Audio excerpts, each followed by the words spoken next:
Hey, Luna Moth here.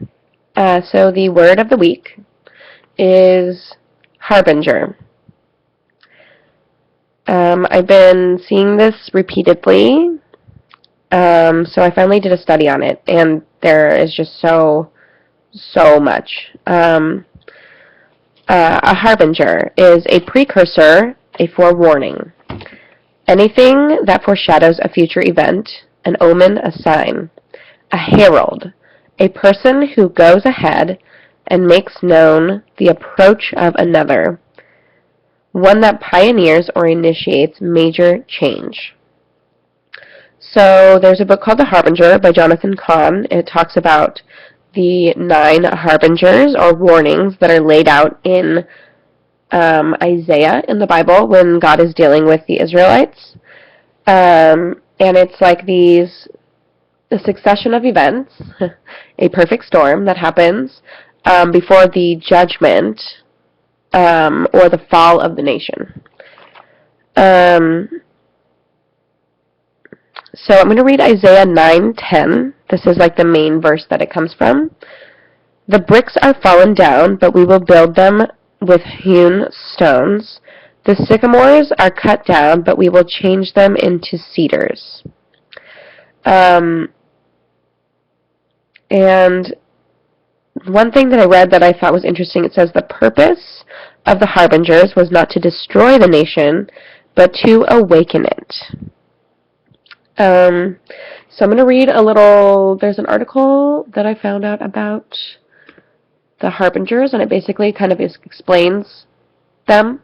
So the one that I'm going to talk about today, this are the 6th and 7th harbinger, about the sycamore tree and the arras tree.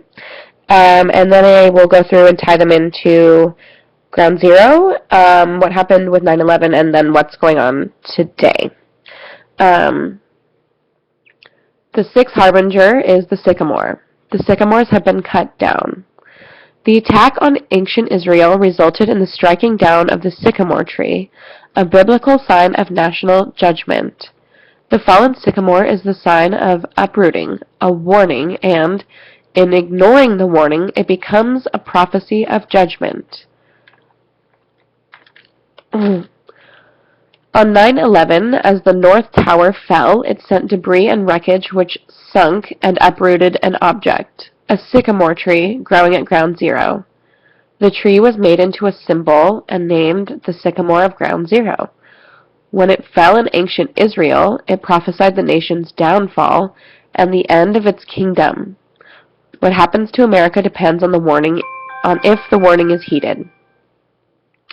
Okay, that's the 6th harbinger. The 7th harbinger or warning is the arras tree. We will plant cedars in their place. In their defiance of God, the Israelites replaced the fallen sycamore with a cedar tree. The cedar, being stronger than the sycamore, becomes a symbol of the nation's arrogant hope that it will emerge from the crisis stronger than before. The English name for this tree is cedar, but the Hebrew word is arras. Arras stands not only for cedar, but for a conifer tree. In November of 2003, a tree was lowered at the corner of ground zero into the soil where the fallen sycamore once stood. The tree was a conifer, the biblical arras, a cedar tree. A ceremony was held around the tree, and it too became a symbol, entitled the Tree of Hope. Okay, so there's that. I will put a link to this article in the text box below so that you guys can read it for yourself if you'd like. There's a lot of good information. So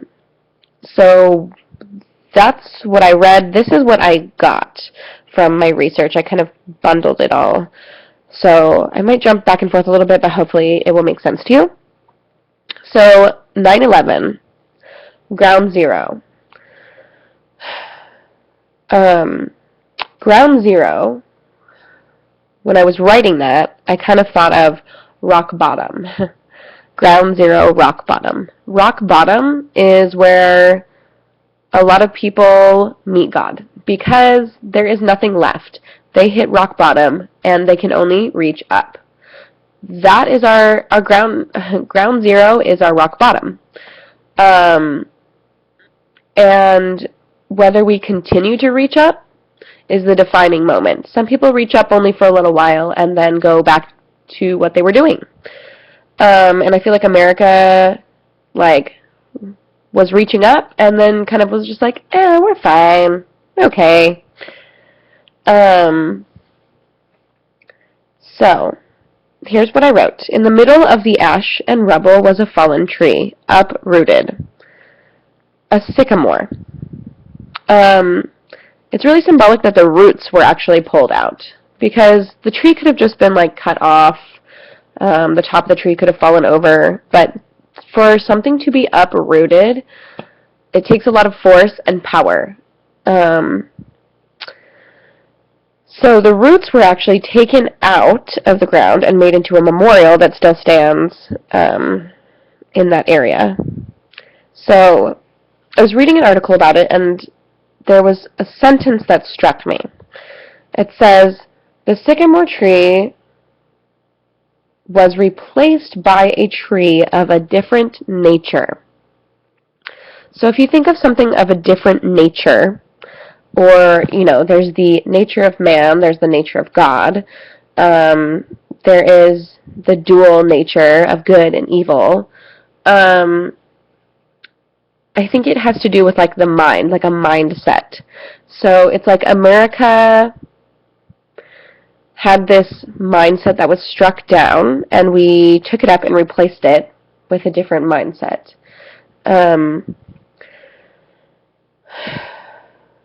So the Ares conifer tree, called the tree of hope. So this tree of hope was actually found withered up and dead in the spring of this year. We're finding out about it now. It's the end of the summer. I think it's really symbolic that the tree of hope died in springtime, when it is supposed to be bearing fruit. That just almost makes me so sad. So obviously, this tree that is a symbol of a nation, that is a symbol of hope, is not bearing fruit. It is found withered in the springtime. So here's what the two different types of trees mean. The sycamore symbolizes life, prosperity, peace, and righteousness. It's called the seed of God, and it's said to be guarding the gateways of life and death. The cedar is symbolizing purification and cleansing. And the cedar used to be used as a preservative, actually. And, get this, it was used in the building of the Ark of the Covenant. So, with that said, here's what I got. The life, prosperity, peace, and righteousness of America has been struck down and uprooted. Any covenant God has with America has withered away because of its refusal to be cleansed. We no longer are preserved. So if you take all the symbols and meanings of the trees and how they were uprooted, then planted again, and then withered and died, that sentence basically describes it. So there's also another article that I want to read, and it's called The Failure to Produce Fruit. In its natural habitat, the sycamore fig bears large red or yellow fruit year-round, peaking from July to December. Jesus cursed the fig tree that failed to produce fruit. All fruit-bearing trees were created to produce fruit, but this particular tree failed to do what it was created to do. And here's the verse. It's Mark 11:12 through 14. The next day, as they were leaving Bethany, Jesus was hungry. Seeing in the distance a fig tree in leaf, he went out to find out if it had any fruit. When he reached it, he found nothing but leaves, because it was not the season for figs. Then he said to the tree, "May no one ever eat fruit from you again." And his disciples heard him say it. Jesus uses this to instruct his disciples that they were created to bear fruit, and failure to do so would mean sharing the destiny of a dead tree. Okay, so this next sentence, I was searching sycamore, sycamore the whole morning and not finding, I was unsatisfied. I knew that I didn't find what I was looking for. I kept searching.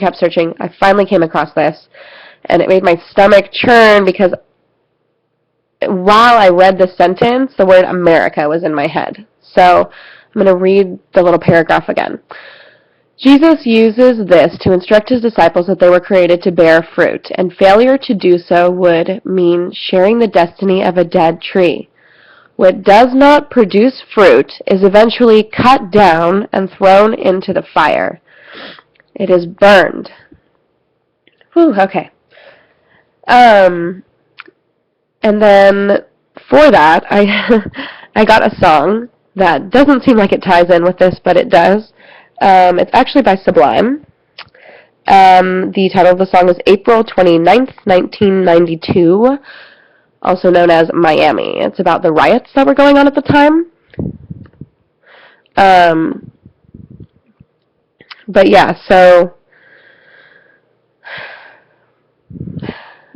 sorry, that last sentence just is getting me.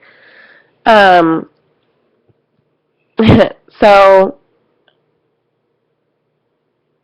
there's a lot of cussing in the song, but I know the song because I used to really like Sublime. So I want to read, or kind of sing, the last part of the song that was in my head when I was reading the article, and it says, "Let it burn, wanna let it burn, wanna let it burn, wanna let it burn. Riots on the streets of Miami, riots on the streets of Chicago, on the streets of Long Beach, in San Francisco, riots on the streets of Kansas City." So it goes through to name all of these cities in America: Alabama, Cleveland, Ohio, Fountain Valley, Paramount, Victorville, Eugene, Oregon, Eureka, California, Hesperia, Santa Barbara, Nevada, Phoenix, Arizona, San Diego, Florida, 29 Palms. And it's talking about people rioting and stealing and burning things, people turning against the cops.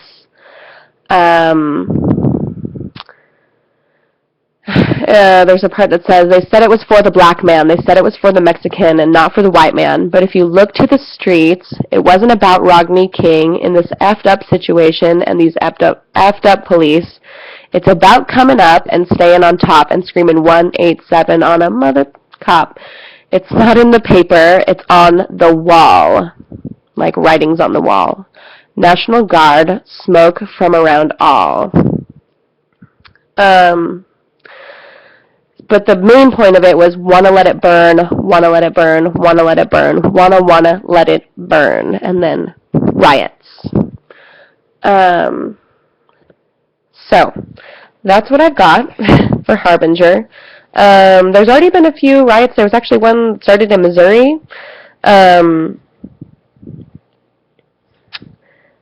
So all I know is that I feel like there is just going to be like a dam that's going to break and chaos in America. Just some form of just unseen, like never seen before chaos. So that's that. So stay tuned, everyone.